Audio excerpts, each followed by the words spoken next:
it is author Jean Oram here, and today I am reading The Cupcake Cottage. We are on chapter 6 with Daisy-Mae and Maverick, and it's a bit of a longer chapter, so cozy in, grab yourself a cup of tea. I'm drinking orange pico today, and we'll pick up and find out where they left off with their second date. Ready? Let's go do this. All right. Shopping was boring, which was exactly why Maverick had hired out the decorating of his home so many times.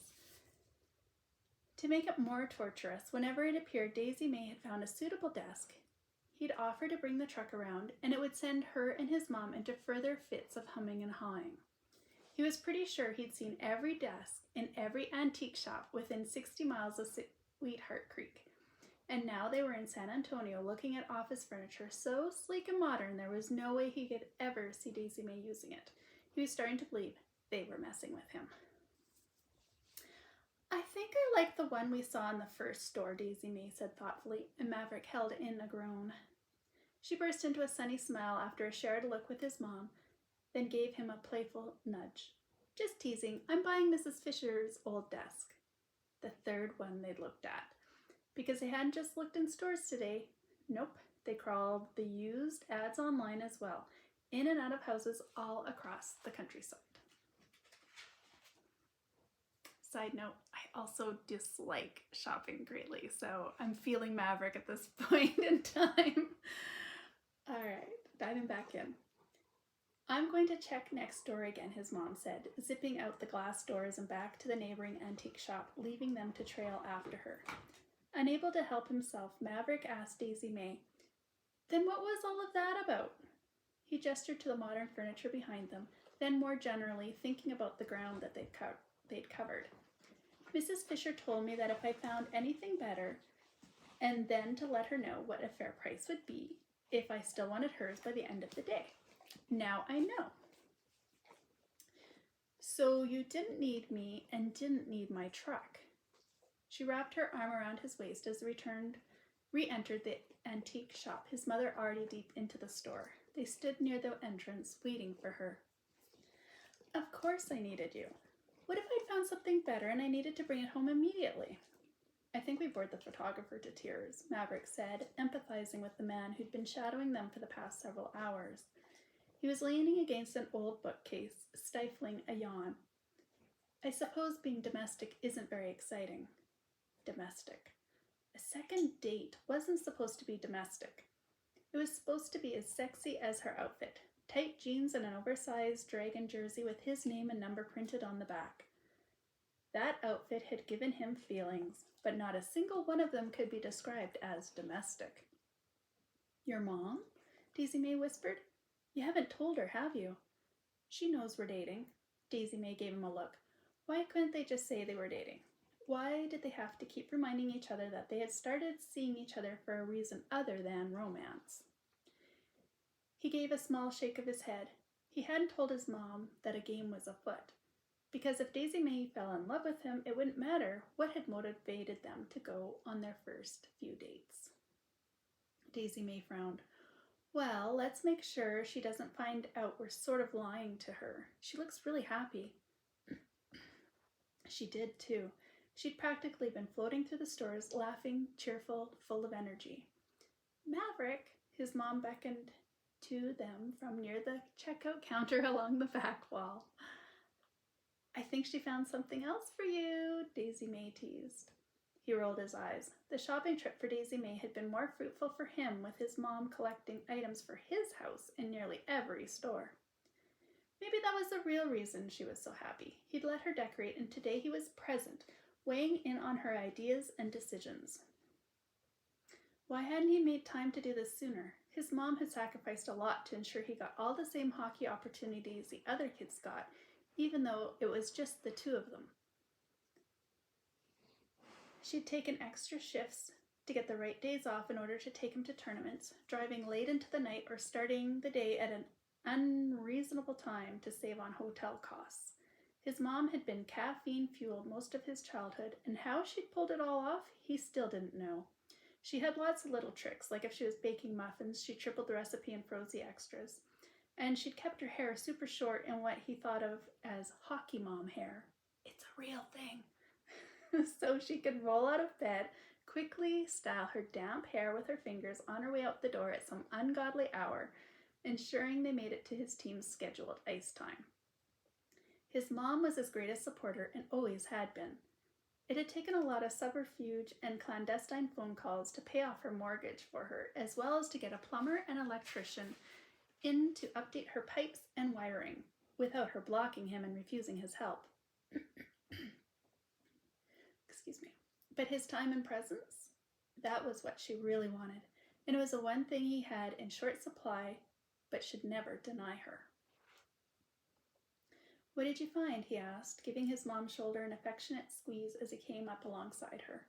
She was beaming at a large dining room table. Wood, old, heavy, stained sort of an orangish red. It looked almost as ancient as the state of Texas. He liked it. Would this fit in your truck? She asked. I thought we weren't going to buy stuff for the living room and dining room until the floors are done. She waved a hand. The floor guy had a cancellation. He's sanding and refinishing it tomorrow. Tomorrow? You'll need this for Friday. She flipped over the price tag, reading the item's history, even though Maverick was certain she'd already committed it to memory. We can put this in the barn until the floor is done. What's Friday? Thanksgiving. Thanksgiving's on Thursday. How much to have it delivered? She asked the salesman who was hovering, sensing a sale was about to be made. There's room in the truck. Then we'll take it, she said. And the 8 chairs, if they are included. They are. Excellent. What's Friday? Maverick asked. We're doing Thanksgiving. We are? Yes, she said firmly. She turned to Daisy-Mae, who'd been standing a few feet away. Are you busy Friday? No.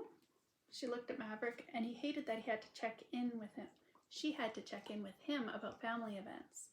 He wished it was assumed that she would be there at his side. Of course she'll be there, he said. Catching himself, he asked, won't you? At your place? She asked again, hesitating. Yeah. What was the holdup? Why was she suddenly nervous about the masquerade in front of his mom? Was sharing holidays going too far? His mom squeezed his arm. Your woman-free zone. She gave Maverick a pointed look like he'd wiped his nose with the back of his hand rather than used tissue. Or forgotten to say thank you, or in this case, hadn't yet invited his girlfriend over to his house, his sanctuary, a place where he could be himself with no one there to muddy the waters and twist him into something he wasn't. It's Thanksgiving. It's an everyone zone, he said, hoping he didn't regret his words. His mom smiled in approval. Great. There will be 9 of us, so we need to round up another chair. I think I saw one similar to these in that store back in, She snapped her fingers, trying to recall. Daisy-Mae, what was the store with the funny rooster statue Maverick hated? Daisy-Mae tossed out possibilities until his mom nodded. That's the place. They're next, after we load up. Then we'll take all of this back to Maverick's barn, so we'll have room to go grab your desk. She patted the counter. Pay the man, hun. As Maverick opened his wallet, he figured he should be annoyed by the way his mom had taken over today, as well as invited Daisy-Mae into his woman-free zone. And yet somehow he couldn't quite seem to get there. Same with his boredom. While he hadn't been interested in the items being considered in the various stores, he'd enjoyed watching his mom and Daisy-Mae connect and become what he thought of as friends. He smiled as he took his receipt, not even minding that Daisy-Mae would be invading his home. In fact, he could already picture her working in one of the upstairs bedrooms on Mrs. Fisher's old desk. That was if she didn't just curl up on a couch by the old brick fireplace in the living room. He'd have to make sure he bought a suitable couch for working on, not too soft. She'd definitely spend some time working there before they'd have to build an addition onto the house when they needed to turn her office into a nursery. I'm going to take a sip of tea here. I don't know if you can hear Fish panting. She's right down here. Aren't you, pups? Hey? Pardon me if you can hear me slurping that hot tea there. Hey, pups. All right, into the next scene. Daisy-Mae was nervous. She ran her hands down her skirt again before retrieving her cupcakes from the passenger seat. She noted the heaves and cracks in Maverick's front walk as she navigated her way closer to his woman-free zone. He wasn't that far outside Sweetheart Creek, and his 100 acres were off the beaten path enough that nobody had discovered him out here. His homestead was small by Texas standards, but she could tell by the way he talked that he liked it. There was a modest barn behind the house where they had unloaded his furniture purchases last Sunday, and where he parked his Mustang. The old structure had been pressured by gravity for decades and had a slight lean to it, as though it might eventually decide to lie down for a rest if Maverick didn't do something about it. Beyond that was a pasture and a small herd of cattle, which she knew was his. And in front of her was the cutest, shabbiest looking farmhouse she had ever seen. Fish is trying to lick me. Sorry. She stopped, taking in the house. On the weekend, they'd zipped past it in the truck, and she hadn't had a chance to give it a proper assessment. It had a wide porch along the front, complete with a swing. The dusty windows had fake shutters with design cutouts that matched the gingerbread carvings at the roof's peak and the corners of the porch pillars. During its time, the home had probably graced the covers of magazines, and it warmed her heart to know that a man like Maverick had bought it and was going to restore it to its former glory. The front door swung open, then the screen door, which twisted wildly as one of its hinges let go. Maverick grabbed the door before it fell, unhooking it so he could lean it against the home's faded yellow wall. I guess Mom's right. Dak and I should have fixed the screen door when we were fixing the main one. Your house is adorable, Daisy-Mae said, still taking it in. It needed paint and a little TLC, but you could see its potential and exactly why he had bought it.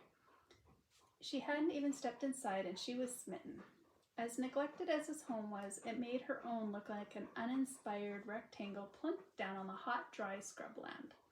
She wanted to live here, even though the screen door lacked the ability to keep out bugs and critters. Adorable. Just what every man wants to hear, Maverick said, coming to join her. Whatever happened to calling homes manly or stately? She curled into his side, lifting her cheek for a kiss. Are you going to keep it yellow? Because pink would be cute.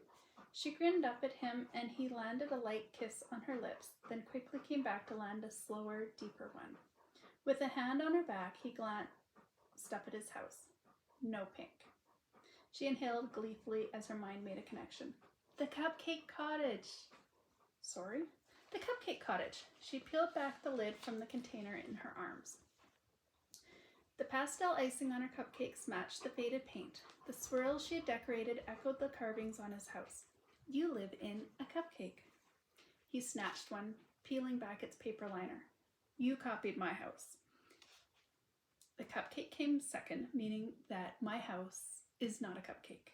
Hey, these are for dessert. And anyway, doesn't Athena have y'all on sugar restriction? Don't tell my mom, or Louis, or Athena. He took a giant bite out of the cupcake. His brows lifted in surprise, and he let out a contented sound. These are fantastic. I know.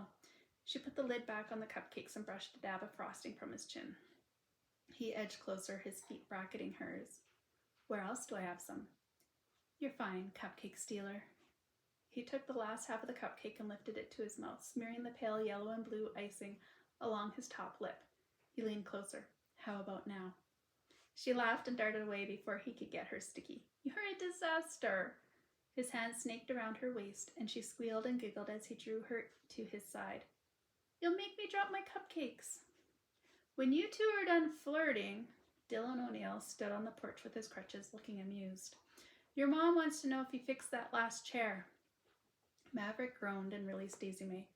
I thought making it into the NHL would get her to ease up on the chores. I heard that, his mom Carol said from the doorway, and the only way I'm letting up is if you get married and have somebody else nagging you to get these things done. There's more to life than hockey. Maverick and Dylan laughed, knowing that when the team was in season, there really wasn't much more to life than hockey, as much as their families wished that there was.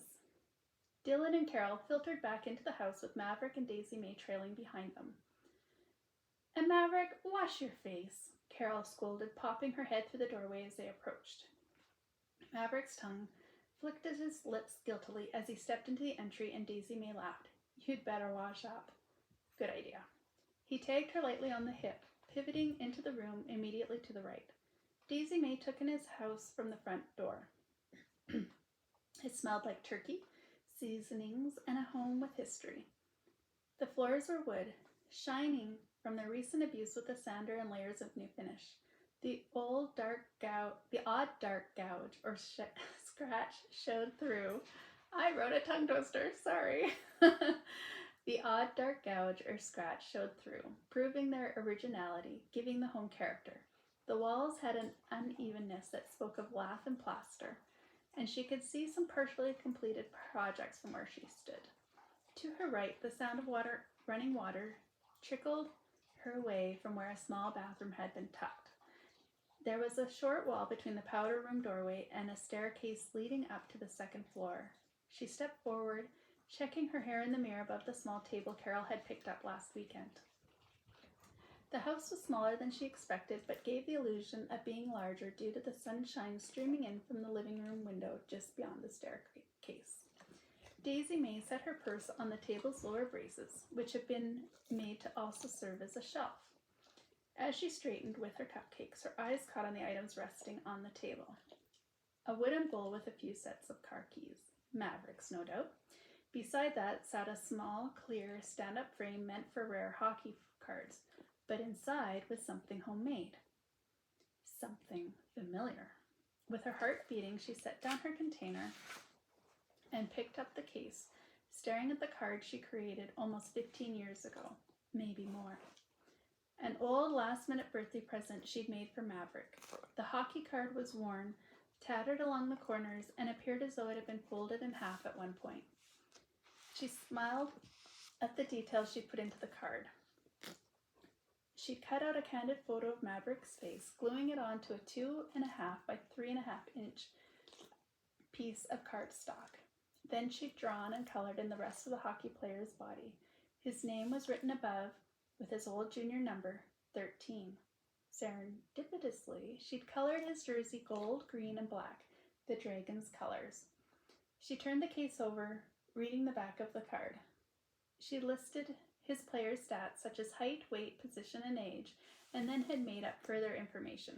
It was startlingly close to the truth. When she read the last line, she laughed out loud. Maverick appeared beside her, his face freshly washed. My mom found that in my things and had it framed. Crazy how close to true it is. She showed him the back. I was your agent? She laughed again. What was I thinking when I made this? His hands weaved their way around her waist, holding her close. You'd make a great agent. Because I said princesses don't belong in the NHL and that you deserved better? To protect my image better. You protect my image better than my actual agent does sometimes. But that's not the reason I'm glad you're not my agent. He dropped a kiss on her nose. And why is that? Because instead, you get to be my girlfriend. Okay, there's more to the chapter. I'm just going to take a sip of tea. All right. Oh, fishy. Yeah, I love you too, puppy. I hope you can't hear her panting. But you probably can, and for that I am so sorry. Me, puppy? Yeah. All right, let's dive in again. Maverick was bringing the fixed chair in from the barn when he overheard Violet say to Daisy-Mae, I thought you two were trying to get more publicity around your relationship. We are, Daisy-Mae said, laying out the silverware. It's just hard finding something genuine. Here's a chair, Maverick said, sliding it into place at the table where the women were setting for dinner. Sorry. Fish. You're very distracting. I totally messed up that sentence. Yes. I'm sorry. She really wants her face in front of the book because she knows that I'm paying attention to the book and not her. All right. It's just hard finding something genuine. Here's a chair, Maverick said, sliding it into place at the table the women were setting up for dinner. Daisy-Mae gave him a weak, guilty smile, and he gave a shrug to indicate he didn't mind them talking about the business side of their relationship, as long as his mom didn't overhear. You two need to do something big, Violet said. Maverick, be a man and kiss the living daylights out of this woman on the Jumbotron. She gestured to Daisy-Mae, who blushed in her rosy pink sweater. I can see you're thinking about it, Violet exclaimed. Make sure you always keep your hair perfect, she said to Daisy-Mae. Oh, who am I kidding? You're always perfect. Maverick agreed. He also liked Violet's loyalty. Thank you for inviting us to your testosterone zone, Violet said. Maverick rolled his eyes. He should have known better than to tell Miles and Dak that he didn't want women here. He would never live it down. You bet, he said. Honestly, now that they were here, he realized how immature his proclamation had been. Friends, of any sex, made a house feel like a home. But I think it needs some womanly touches. What do you think? Violet shifted a centerpiece left, then right. It's a housewarming gift from me and Daisy-Mae. We found it at the church rummage sale, and it just screamed Maverick. We knew you had to have it. He rolled his eyes. It was the ugliest fake floral arrangement he'd ever seen. Violet giggled. Just kidding. She took the basket of faded flowers and drop-kicked it into the living room, sending dust and petals flying. Daisy-Mae found it on the back porch when we were feeding Milo. Who's... Oh, Dak's dog? He can come in. He glanced around. Where is Dak?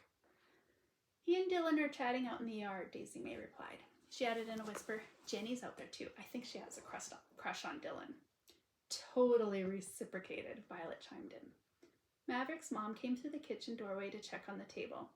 It's looking good, ladies. Thank you. She frowned at the scattered flowers behind Violet. Didn't we throw that out?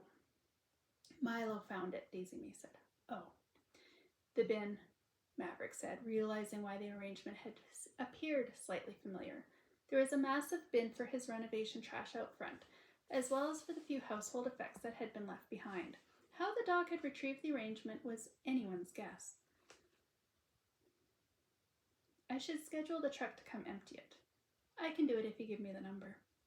The floors look really good, Carol, Daisy-Mae said. They do, don't they? She smiled. Maverick still saw projects everywhere he looked, but the house was coming along quickly.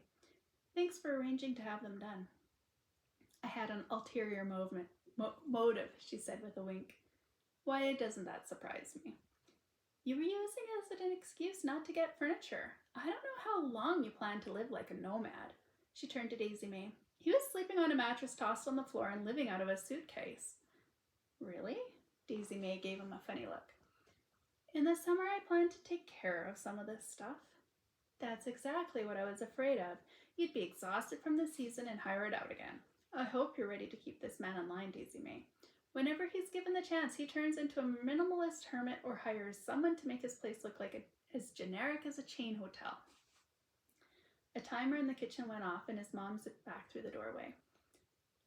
What's wrong with that? Maverick asked as he and Daisy-Mae followed. She shrugged.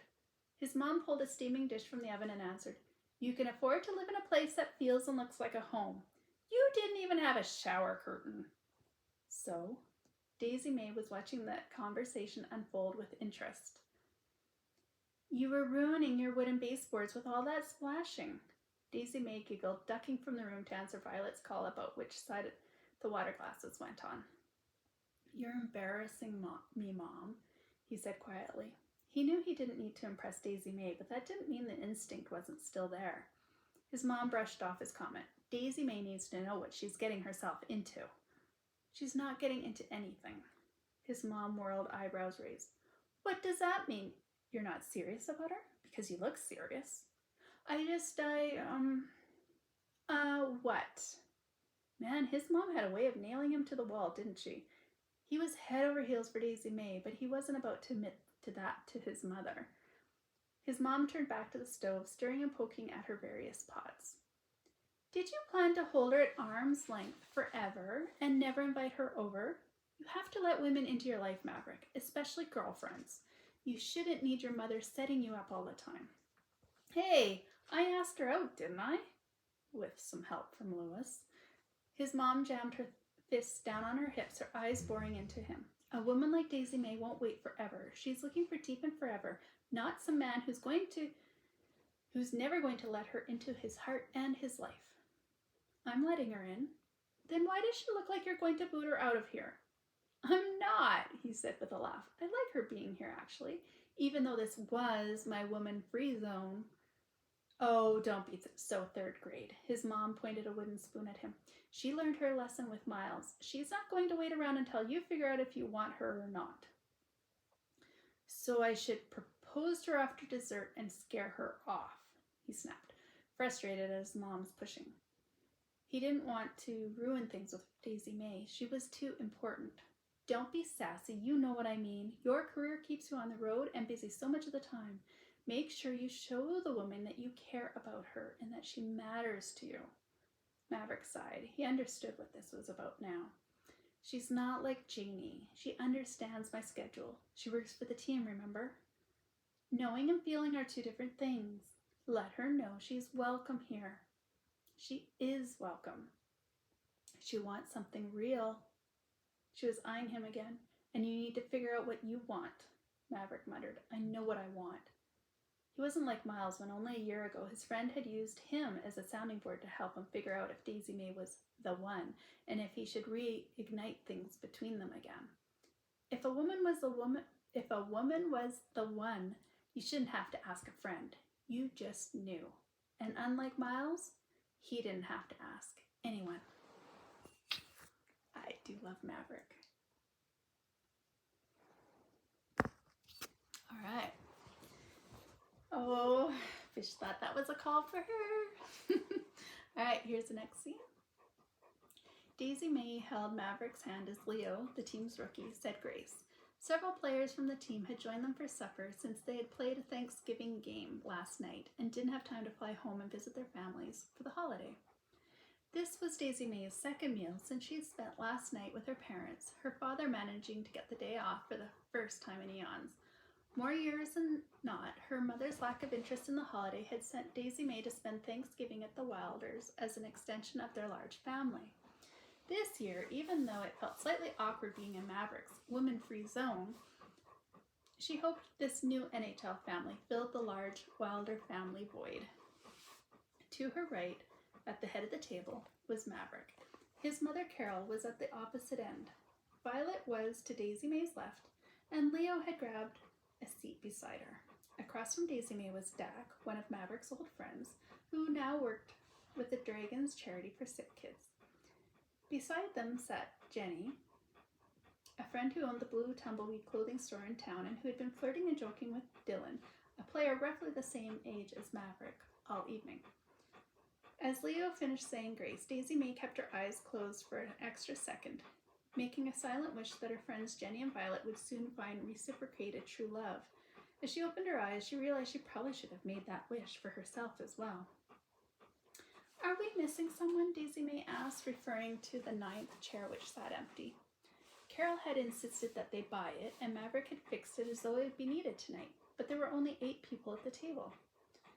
You always want to have an extra chair, Carol said. It's a thing, Maverick mumbled to Daisy-Mae.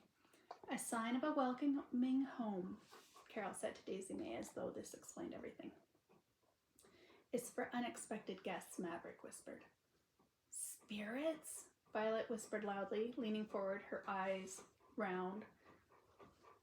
Jenny giggled and shook her head at Violet. By the time dessert rolled around, pie and cupcakes, the table had gotten louder and louder with laughter and stories.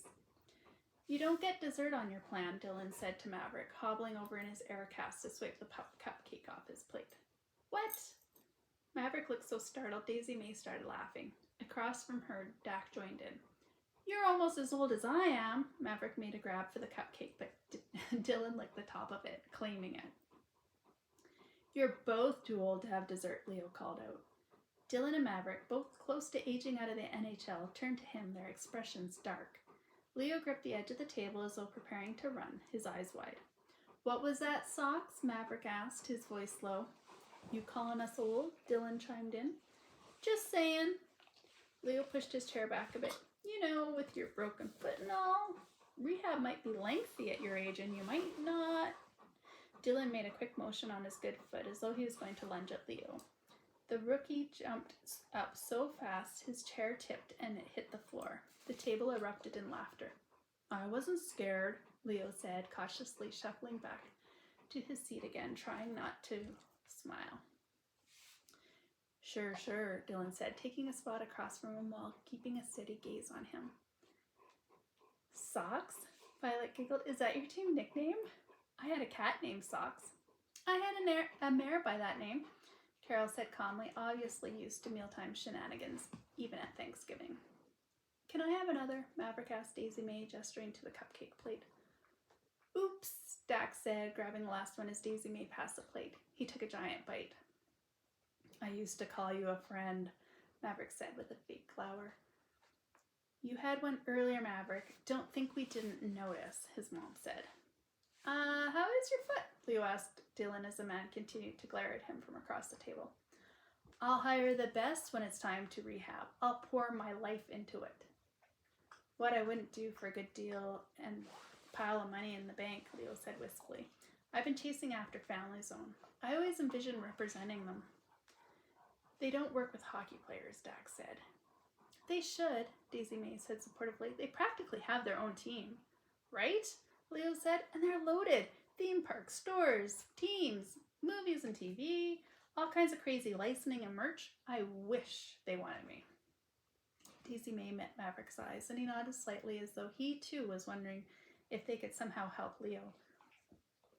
She turned back to him, casually asking, what do you need in order to get a deal with a company like that? They want a family man, squeaky clean, and I am. You have a family? Violet asked, her eyes dropping to his ring finger. Daisy-Mae noted the disappointment, even though the ring finger was bare. No, but he does a lot of squeaking, Maverick said with a smirk. Dak gave a snort of amused approval at the dig and held out his fist for a bump from his friend. Daisy-Mae was learning quickly that the NHL was like its own family. With players often working far from home, they seemed to take each other in like brothers, looking out for each other, teasing each other, and sharing moments. As an only child, she loved it and wanted to be part of it forever. I go to church, I volunteer, Leo said, ignoring the ribbing. I'm helping with the team's charity for sick kids. I don't swear, I'm always polite, and I'm always helpful. You're a rookie, Maverick said gently. But I'm 27. I'm not even that young. I had deals on the bull riding circuit. Why not here too? You're young and unproven to these sponsors. They're waiting for you to go wild and crazy. You have time to earn your chops and get a big deal like the Family Zone. Keep your eye on it and keep working to them. I want this, Leo said, clenching his fork tightly. What's the rush? Daisy-Mae said. I want to make my money and I want to get out. I want to raise a family and actually be around for my kids. Leo's eyes met hers, bright and determined. He knew what his dream was, and he would get there. She knew that just by looking at him.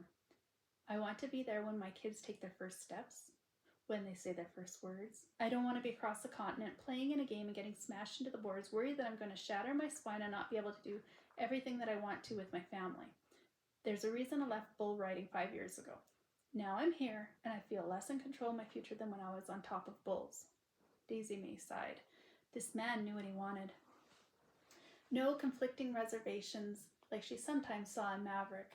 Then again, he was new to the team and didn't have the weight of the entire team resting on his shoulders. He could afford to be self-centered when it came to his career. Well, Daisy-Mae said after clearing her throat, noticing that Violet was looking at Leo slightly doe-eyed. If there's anything I can do to help, let me know. Maverick took her hand on top of the table and gave it a squeeze. Dak gave them a look of surprise. His best pal? Maverick hadn't even told his best friend about them? They were supposed to be shouting it out to the world through a megaphone. Violet knew the full scoop and was rooting for them, but meanwhile, Dak didn't even know Maverick was seeing someone? Her? What did that mean? Was he trying to keep her in a work-only box? Don't tell your BFF. Don't invite your gal to your women's free zone. Well, think of something big, Daisy-Mae said, taking her hand back from Maverick's, feeling a tiny bit like she was getting in faster and deeper than Maverick was. She stood, starting to collect the dessert plates. Maverick, honey, can you start the coffee? His mom asked. He stood and moved to the kitchen as Jenny and Dylan continued to tease and flirt at their end of the table. Carol asked hesitantly, Are you two dating? Jenny said easily, Sure, I'm his girlfriend. I have a thing for hockey players. She rolled her eyes, but Daisy-Mae noticed that her cheeks had gone pink. Dylan replied quickly, I'm going to hold you to that. Jenny shifted in her chair so she could face him more fully. I'd like to see you try. Daisy-Mae shot Maverick a look as they crossed paths in the kitchen doorway. Things were about to get fun. He took the pile of plates from her and she returned to her seat.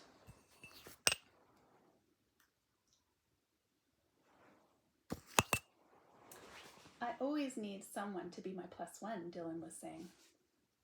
Are you asking me if I'm interested in dating you? Are you? I don't know. Do you make a woman foot the bill? He looked offended and Carol's eyes danced. She winked at Daisy-Mae as though she'd planned this, and Daisy-Mae grinned back. Maybe her earlier wish for her friends and their love lives would come true. How about holding the door open for me? Jenny narrowed her eyes, assessing the built man sitting beside her. Dylan was a goofy, off-the-cuff kind of guy. Daisy-Mae would be surprised if anything came from this, especially since Jenny rarely dated. But watching them spar and flirt was fun. It reminded her of the way she and Maverick verbally danced sometimes. Depends, Maverick replied. Do you like it when men do that, or do you find it annoying? Annoying. Good. Then I won't, unless you're wearing an impossible dress and need help getting out of the car. Do I look like I wear impossible dresses? You own a clothing store, you might. She doesn't, Violet stated. And you drive a car, Jenny asked, not a truck? I do. Problem with that? I don't know. Do you have a problem with the fact that I drive a truck? Maverick sucked in a breath as he sat again, no doubt very aware of the traps Jenny was laying at Dylan's feet. Daisy-Mae had a feeling Dylan could see them and was enjoying the challenge. My masculinity is safe and sound, Dylan said, leaning back and crossing his arms. So tell me more about how you go gaga for hockey stars. Beside her, Maverick laughed and Violet let out a, "Oh, trouble!" Some star you are. You're benched, my friend. Leo winked at Jenny.